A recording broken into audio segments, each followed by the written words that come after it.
Hey guys, everything new on here. This is going to be, I think, a single video day for the prophetic update stuff, but I'm going to roll a couple of articles into one here. This is from Zero Hedge. China has quietly bailed out over 220 billion in bad debt in the past 2 months. They're bailing out their companies so that they don't go bankrupt effectively. They don't want, this is the whole too big to fail issue. 2 months ago, we were amazed to read, according to the latest Deus Ex Machina proposed by the PBOC, China would sweep away trillions in bad loans by equitizing them in the form of debt-to-equity exchanges. This is how we tried to explain the unprecedented move on March 10th.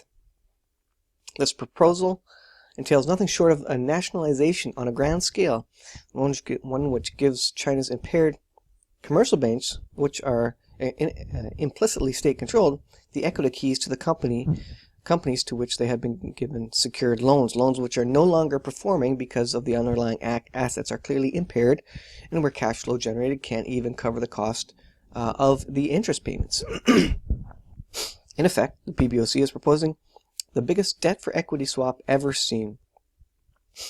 So I'll just stop there and say that China is now well underway bailing out companies so that they don't prematurely trigger an economic collapse.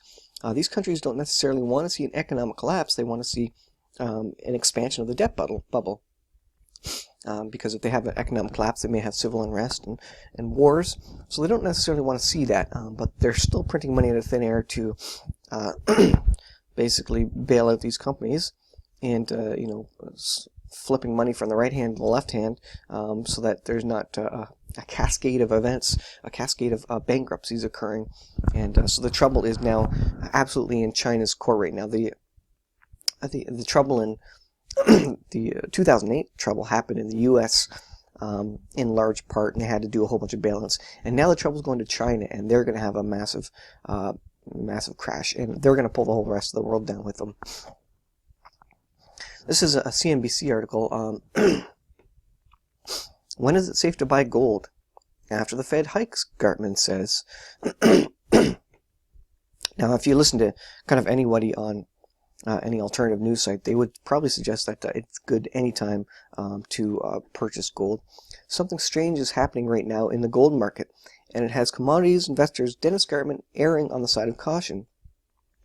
Gold ended Friday with its biggest drop in 2 months, and its third straight week of losses, which is good if you're a buyer of it. Conversely, the dollar saw its third straight week of gains. Following comments from the New York Federal Reserve, William Dudley, the central banker, indicated that the markets were underestimating the likelihood of an interest rate increase in June or July. Now, I think that's all a bluff. I don't think they can increase it. China's come out and they don't want them to increase interest rates, and that Deutsche Bank has come out and effectively said that's going to cause a collapse in the markets if you increase interest rates. And the U.S. doesn't want to do it because that means they have to pay more interest on the bad 19 trillion of debt that they have. So the U.S. It's not even in the interest of the U.S. Federal Reserve to raise interest. Apart from that, it allows the confidence in the fiat monetary system to at least stay at the same level or increase. The Federal Reserve is all about preserving the confidence in the fiat dollar and fiat currency, in the U.S. greenback as the world reserve currency. They're playing a game of how do we keep confidence high in the U.S. dollar so that it can be the world reserve currency. And if they can keep it the world reserve currency, they can keep printing money like it's going out of style, and they have been. Whereas all the other countries can't print money just recklessly like the Federal Reserve does, because they're not world reserve currencies. The U.S. is the only, obviously, world reserve currency. And so it's in the Federal Reserve's top interest to keep confidence high in the U.S. dollar. The backdrop suggests investors may be positioning themselves for the higher rates, a possibility not lost on Gartman, who has taken note of some interesting movements in the yellow metal. There's been an aggressive seller of spot gold at 1270 to 1285, Gartman told CNBC's Futures Now. Whoever that person or institution is will likely continue to be there until after the rate hike increase. So there's someone selling gold. Who could that be? A lot of people suggest the governments and the big bankers are trying to manipulate it downwards, basically. And some people say they're trying to manipulate it downwards because they're trying to buy it up. They're trying to buy it up while it's cheap. They know an economic crisis is coming, and so they're trying to keep it down, and then they're going to buy up, keep it down with the left hand and buy it up with the right hand at low prices and get more of it, basically. And the other thing is that if they suppress the price of precious metals, that tends to give people more confidence that the economy is doing well, because people generally think if precious metals are low, if they're not worth much, then the economy is probably doing well, because it's only in economic stressful and hard times that we see precious metals really rocketing in price, and that's been the history. So if you can keep the public from understanding or thinking that precious metals is cheap, that gives them the idea and the thought that, well, the economy is probably still doing good right now. And it's really not. There's a whole bunch of price manipulation. The banks have come out and been charged with absolute silver and gold price manipulation in the markets. So this is not even a question of whether they are manipulating. It's a question of whether the public understands what's happening or not.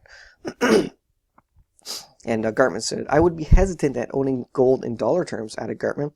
He cited growing speculation that the Fed will raise interest rates this summer, and that the market is in the midst of a gold correction following the release of the FOMC minutes from April. As we know, a strong dollar begets weaker commodity prices. And the stronger the dollar gets, the more precious metals you should buy, because you can get them cheaper, obviously. So it's a good time. It's never a bad time. And they always say that. It's never a bad time to buy an asset, because an asset is always an asset, and it's always going to be worth something. Whereas holding cash, if the economy crashes, that cash is worth nothing. So it's always good to transfer it into a hard asset of some sort, paying off your house, buying precious metals, or whatever, that sort of thing. Let's look at, let's just go to the markets here. CNBC. Let's just take a look at the real-time price of gold. This is my super slow internet here, so let's go up here. They're threatening price interest rate hikes in July, September, and this supposedly is supposed to make the market have confidence, the public have confidence in the markets, because they think the economy is doing well if there's price hikes happening. But there's no fundamentals that are any better than they ever were. So let's go to pre-markets. Now this is a holiday in North America and Canada, and so the Dow futures are down right now. The stocks in EU, they're down 75 points, 23 points. The stocks are choppy apparently. In Asia, we're looking at up and down. Nothing really is happening. The markets are just going up and down. A little volatility. Let's look at oil. So the price of oil is relatively high compared to where it's been, and that's been buoying the economy. Expanding the debt bubble. Anytime there's higher prices in oil, the companies love that sort of thing. But it has went down a little bit. Apparently, after Iran has dampened the hope for a production freeze. And the thing I wanted to look at, gold and silver here. Silver is back down to 1637. It was up around 17, and I actually I got some at $17 the other week there. And so anytime I think it's below 20. Well, anytime it's good to have precious metals. It doesn't matter when. But certainly there were, 2 months ago it was at $14. So if you want to get cheap precious metals, you can get it now, and maybe it'll go lower. But you never know when the economic crash is going to happen. It could happen at any time. It's imminent, basically. It's not waiting on anything. It's just waiting on a trigger event, I guess, if you want to call it that. And it could happen at any time. And gold is at 1246, near 3-week lows. So again, if you're looking to get some gold, it's lower now. Great time to buy. Great time to buy when it's low. Buy low, sell high is what they say, obviously. So that is your kind of a quick Monday update here. It is the May long weekend here, and so I'm going to leave it at that. But interesting that precious metals are decreasing, and the more they go down, the more you should be buying them. If you're getting some assets, if you're diversifying your portfolio as they speak, as they talk, then you should be getting precious metals when it's low. It's a good time to get it, or paying off your house, or getting other assets or whatever, and just being wise with your money, basically. And I personally, I don't like the idea of just keeping cash in the bank, because you never know when they could have a bank holiday. And with $19 trillion of U.S. debt alone, $250 trillion, I think, worldwide debt, there's trouble coming down the pipe. It can't go forever. Fiat currencies only last about 40 years. So we're near the end of something. We don't know when or how it's going to collapse, but it could collapse at any time. And so you need to be prepared. You need to be wise about it. And the Bible does speak of a time when there's a world government and one world leader, which will become the Antichrist, and a mark of the beast system, where we've done away with all fiat currency, and we've moved to some apparently electronic mark on your right hand or your forehead. So this is coming, and does an economic crash happen just prior to that, to convince us all to move into that one world economy and mark of the beast system? I think it's quite possible. The markets, the economy is in position if that was what was going to actually happen.